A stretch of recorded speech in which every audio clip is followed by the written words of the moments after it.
Chapter 1. The Smirk. The day of the will reading smelled like lilies and old carpet. Grandma had been gone for exactly 7 days. 7 days since I held her hand in that pale blue hospital room while the machines made soft beeping sounds that now echoed in my sleep.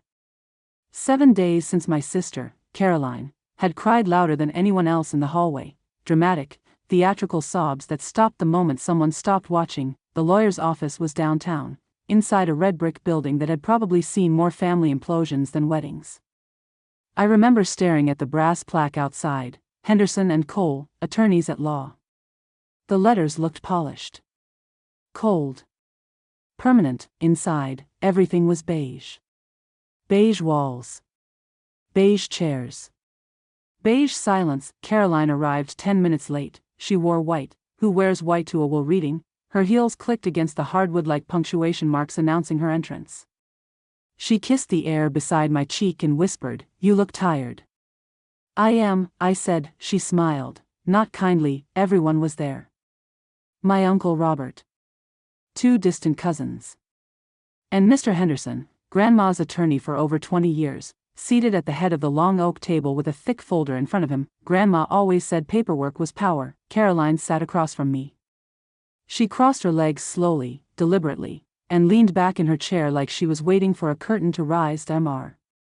Henderson cleared his throat. "As you all know," he began, adjusting his glasses, "Margaret and Whitmore executed her final will and testament 18 months ago. 18 months, that would have been right after her second fall. Right after Caroline insisted Grandma needed supervision. Supervision that mysteriously resulted in Caroline moving into the house for a few months. Those few months turned into a year that I stayed out of it. I trusted my sister. I trusted that family meant something sacred, that I was wronged. Mr. Henderson began reading the bequests. Uncle Robert received Grandma's antique watch collection. The cousins were each left $5,000. The church received a donation. Then came the house, the property located at 112 Willow Creek Drive. Caroline straightened. "Shall be transferred in full ownership to my granddaughter, Caroline Whitmore." There it was. She didn't gasp. She didn't even pretend to look surprised. She smirked, actually smirked, and then she looked directly at me that I felt something in my chest tighten, but I kept my face neutral. Grandma loved that house. It was more than wood and brick. It was cinnamon rolls on Sunday mornings. It was summer thunderstorms on the porch.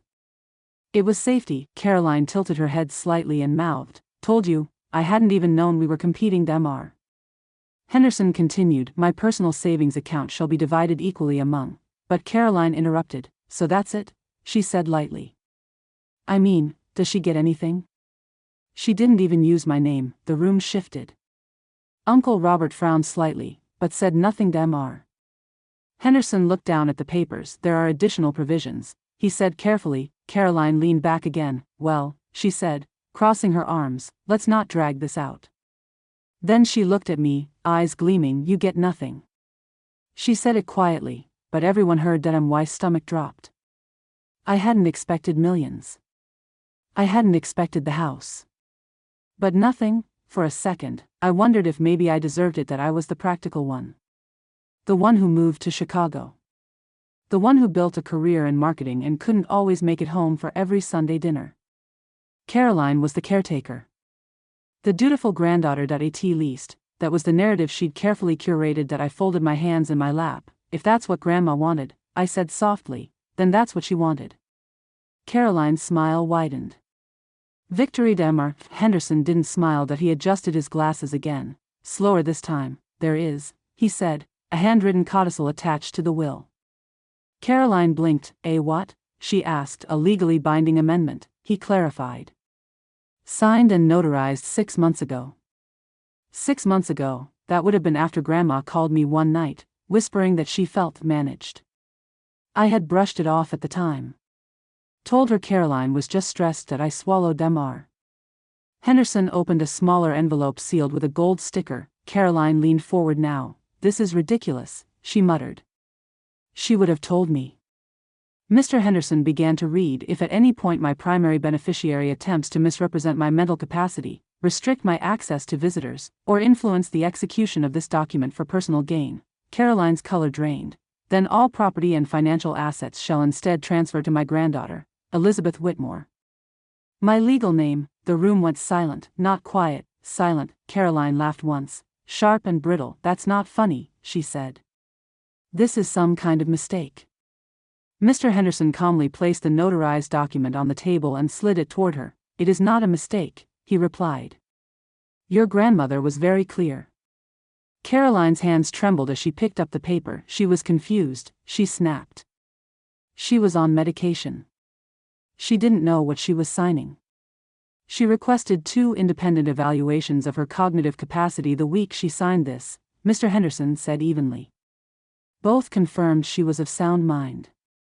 I felt like I couldn't breathe. The house, the accounts, everything. Grandma had known. She had seen something. Caroline stood abruptly, her chair scraping loudly against the hardwood. This is insane, she hissed. You manipulated her. She was looking at me now that I hadn't said a word. I live 3 states away, I replied quietly. Mr. Henderson folded his hands. There is one more condition, he said. Caroline froze. My heart pounded so loudly I was sure everyone could hear it. One final instruction from your grandmother.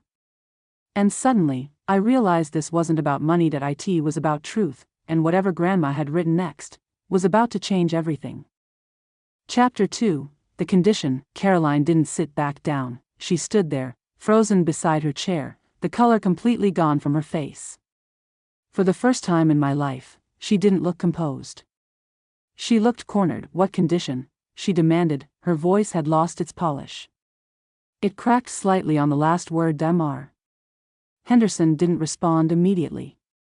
He adjusted the document in front of him, smoothing it carefully as if the paper itself required respect. Your grandmother anticipated conflict, he said calmly. She wanted clarity. Caroline let out a short, humorless laugh. Clarity? This is absurd. She adored me. Grandma did adore her. That was true. She adored both of us. But love and trust are not the same thing. Mr.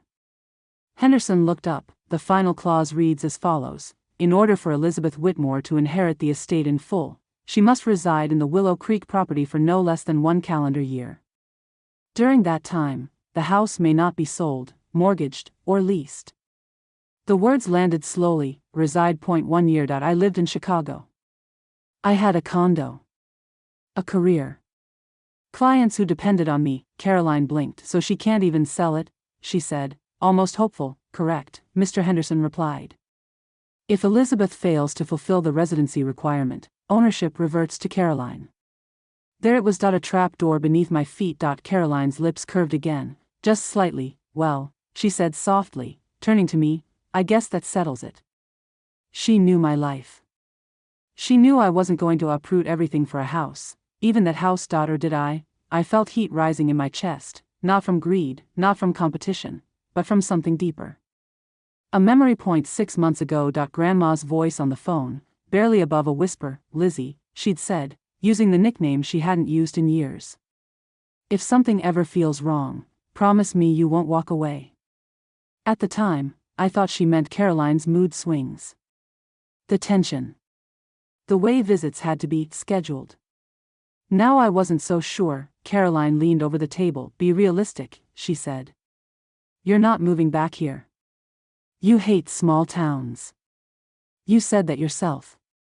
I had said that. At 19. After my first semester away, people grow. Mr. Henderson folded his hands. There is also a sealed letter addressed to Elizabeth, he added. To be opened only if she agrees to the condition. Caroline's head snapped toward him. A letter, she repeated. Yes. I swallowed. Grandma had written me something. Not typed. Not dictated. Written.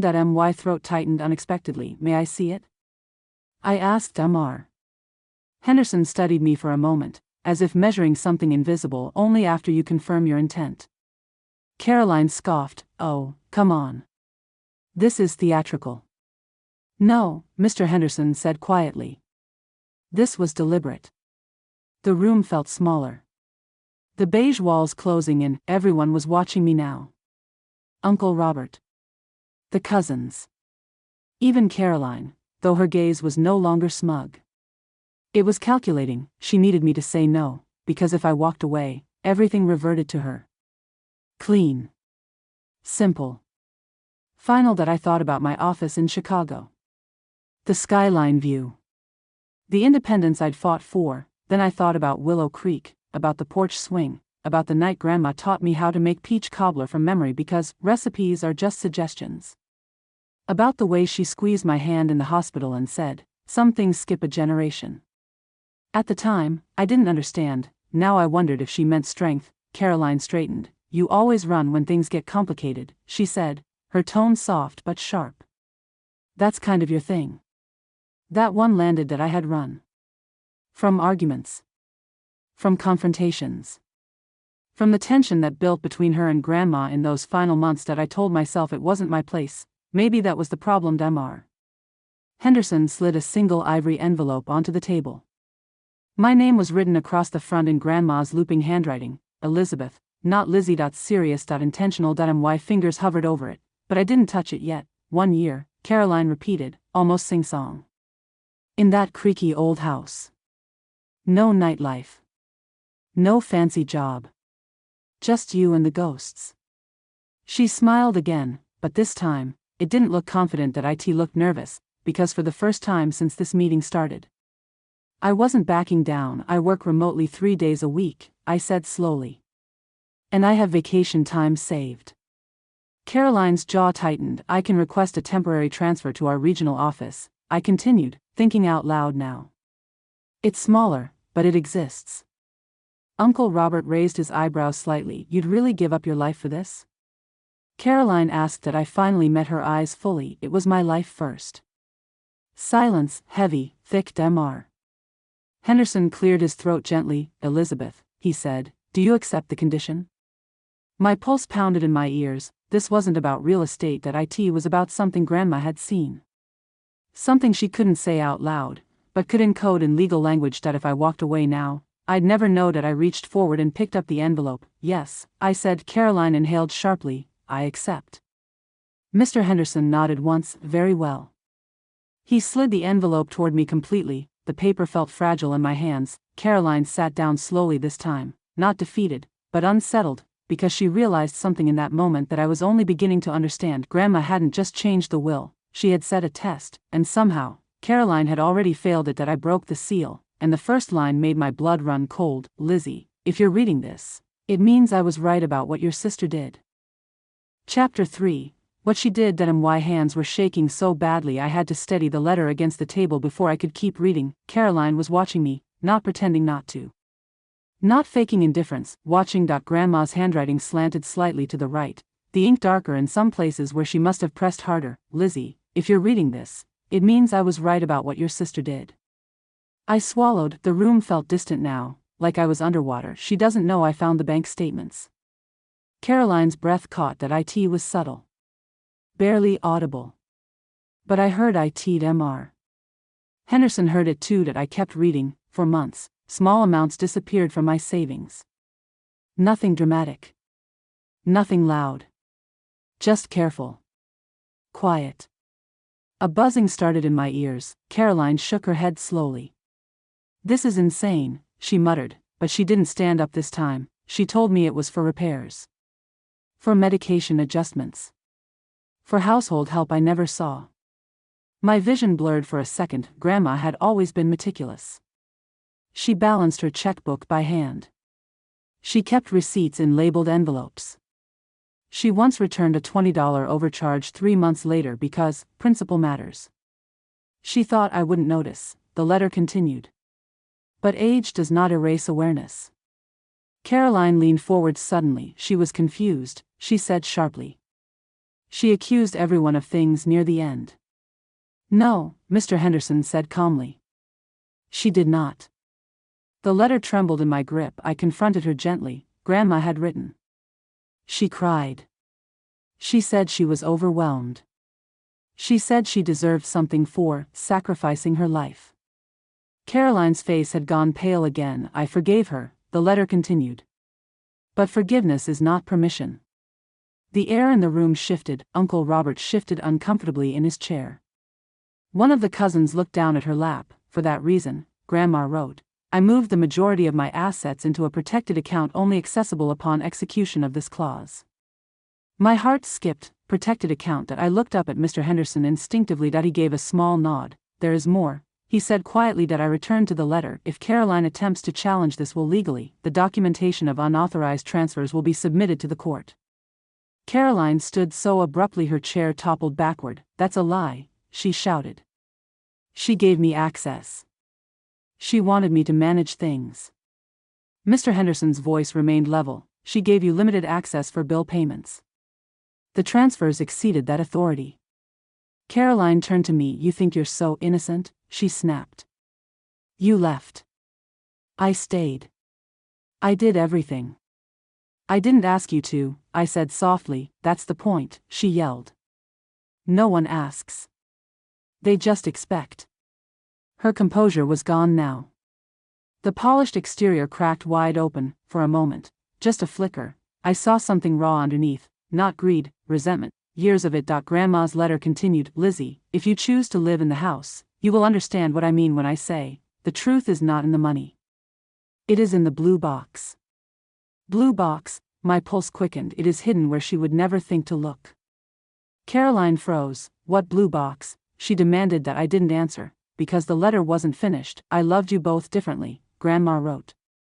But loving someone does not mean enabling the worst in them.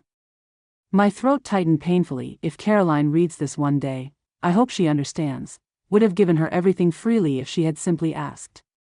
The room felt unbearably quiet. Caroline's anger flickered again, but this time, it looked less certain, less righteous. I was going to pay it back, she said suddenly. No one had asked. I just needed time, she continued, her voice shaking now.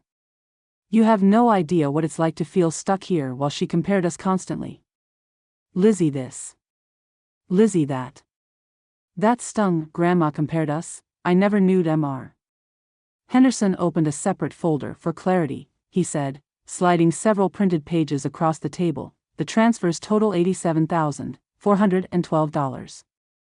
The number landed like a dropped plate. 87,000. Caroline stared at the papers. I invested some of it, she whispered weakly. It was for both of us. I almost laughed at the absurdity. For both of us? I repeated quietly. You never needed it, she shot back. You had your city life and your promotions. I was the one sacrificing. Sacrificing. Or positioning. Grandma's final lines felt heavier than everything before them. Lizzie, if you accept this house, you must also accept the responsibility of knowing the full story. Do not hate your sister. But do not protect her from consequences. Consequences. The word hung in the air like a verdict. I lowered the letter slowly. Caroline's breathing was uneven now. Fast. Shallow. You're really going to ruin me over this? She asked, looking at me, not with anger this time, but something closer to fear. Ruin her? I hadn't done anything. I had simply shown up. I don't want to ruin you, I said quietly. But Grandma clearly didn't want this buried. Mr. Henderson folded his hands. Criminal charges have not been filed, he said carefully. The estate's preference is restitution. Caroline looked at him sharply. Restitution? She repeated. Yes. Repayment over time. Structured. Legally binding. She laughed bitterly. So I lose the house and owe money? You lose the house because of your actions, he corrected gently. The debt is separate. Caroline looked at me again. You're really moving back? She asked. I thought about the blue box, about whatever Grandma had hidden, about the fact that she had anticipated all of this. Yes, I said. Her shoulders sagged. For the first time since we were children fighting over the last slice of pie. She looked small, but small didn't mean innocent, and something told me the blue box wasn't just evidence that it was something bigger. Because Grandma had never done anything halfway, and if she had hidden the truth somewhere in that house, then this was only the beginning. Chapter 4. The blue box. I moved back into the house on a Tuesday. No fanfare. No announcement.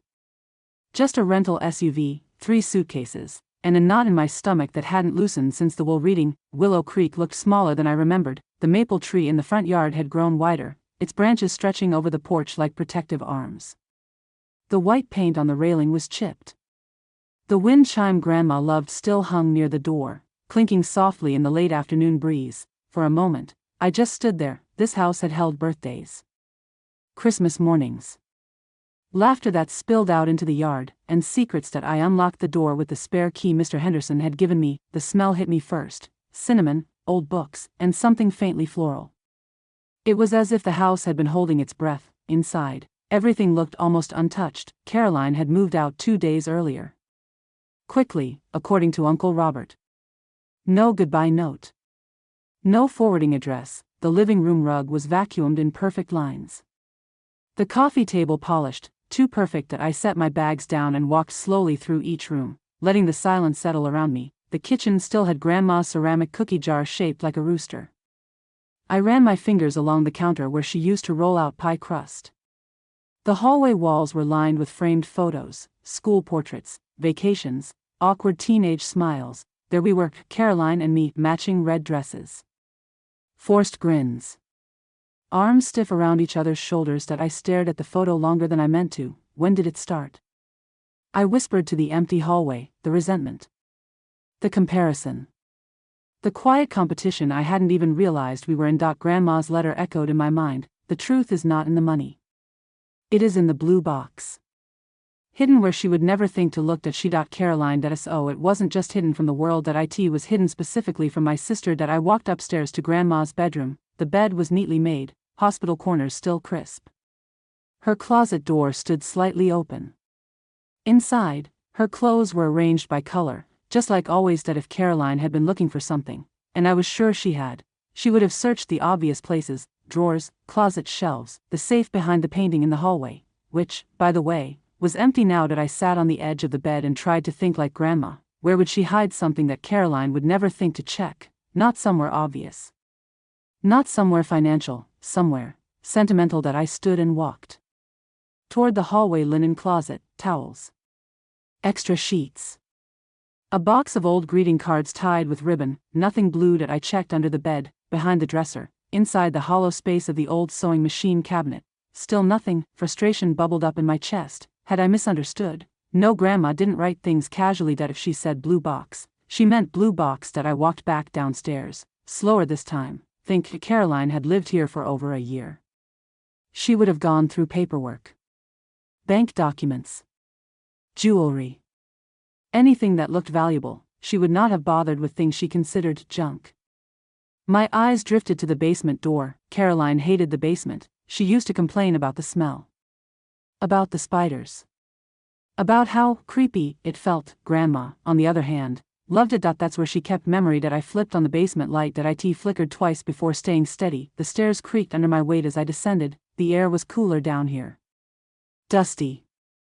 Still, metal shelves lined one wall, filled with plastic bins labeled in Grandma's neat handwriting. CHRSTMSPHOTOSRECIPSSCHOLPAPRSN. One simply labeled, important.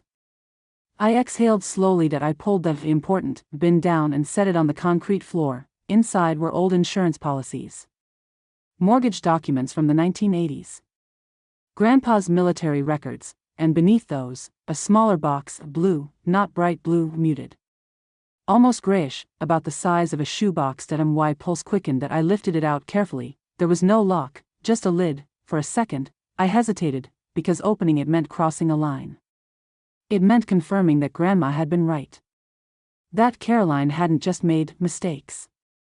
She had made choices. I lifted the lid. Inside were 3 things: a flash drive, a stack of printed emails, and a small leather-bound journal. My breath caught. I picked up the journal first. Grandma's handwriting filled every page. Dates, observations, notes. March 3rd, Caroline angry again about Lizzie's promotion.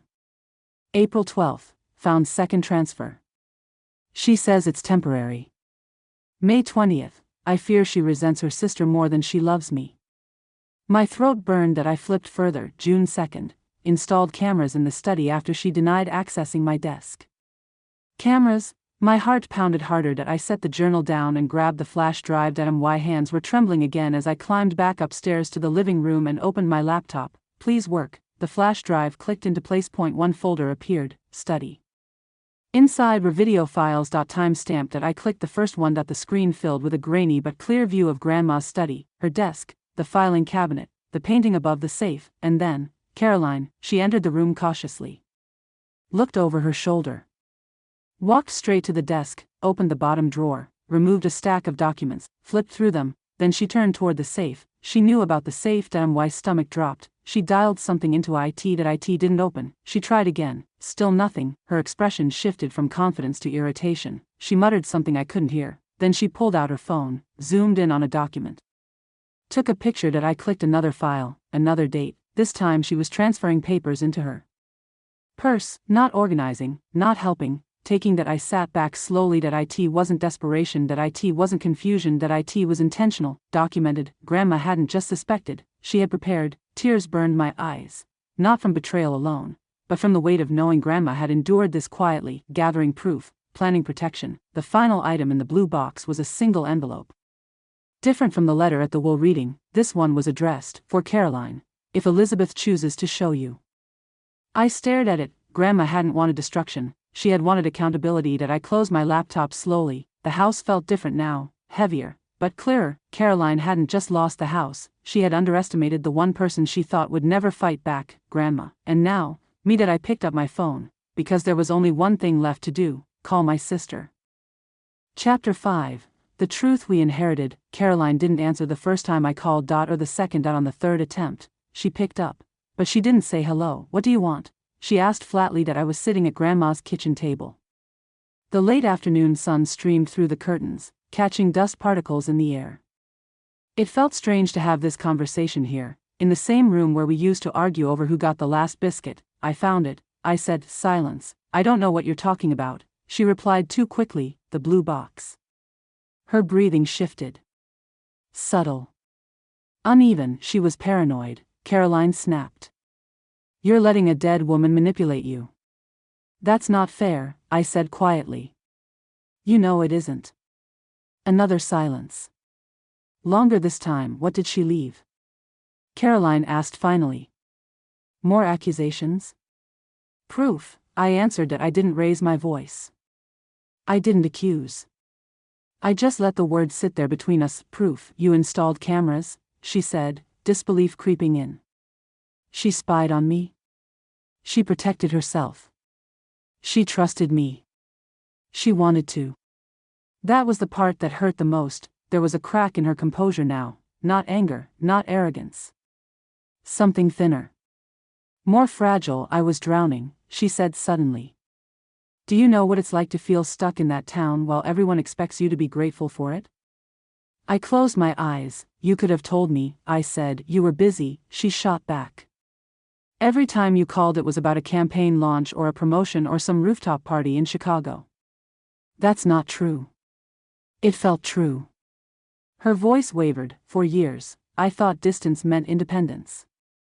I didn't realize it could also look like abandonment. I never meant to compete with you," I said softly. "You didn't have to," she replied. "You were always the easy one to love." That landed harder than any accusation about money. Grandma compared us. She must have, not maliciously, but enough to plant seeds. Caroline inhaled shakily. "How bad is it?" she asked. 87,000, I said. She exhaled slowly. "I don't have that." "I know. I was going to fix it." "When?" She didn't answer. The truth was ugly, but it wasn't dramatic. It wasn't some mastermind scheme. It was resentment that turned into rationalization. Rationalization that turned into entitlement, and entitlement that turned into theft. "I'm not pressing charges," I said. Her breath hitched. "But you're signing the restitution agreement," I continued. "Structured payments. Over time." "You'd really do that to me?" she whispered. I looked around the kitchen. At the table where Grandma taught us fractions with flour and measuring cups. At the fridge still covered in faded magnets. "At some point," I said gently, "someone has to stop cleaning up the mess." Silence again. Then, quietly, "Did she say anything about me?" "In the letter?" I reached for the second envelope from the blue box. "The one addressed to her." "Yes," I said. "What?" "She said she would have given you everything if you just asked." The line hung there. Caroline let out a sound I had never heard from her before. Not anger, not frustration, grief. "I did ask," she said brokenly. "Not for money. I asked her to see me." My throat tightened. "She saw you," I whispered. "She just didn't want to reward the worst parts of you." That wasn't cruelty. It was honesty. We sat in shared silence across 3 states in a lifetime of unspoken competition. I can't come back there, Caroline said finally. I'm not asking you to. I wouldn't know how to walk into that house. I glanced toward the hallway. It doesn't feel the same, I admitted. But it doesn't feel haunted either. She gave a weak, humorless laugh. Are you really staying a year? Yes.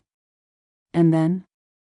I thought about that. The condition had felt like a burden at first. A trap. Now it felt like something else. An invitation. I don't know, I said honestly. Maybe I stay longer.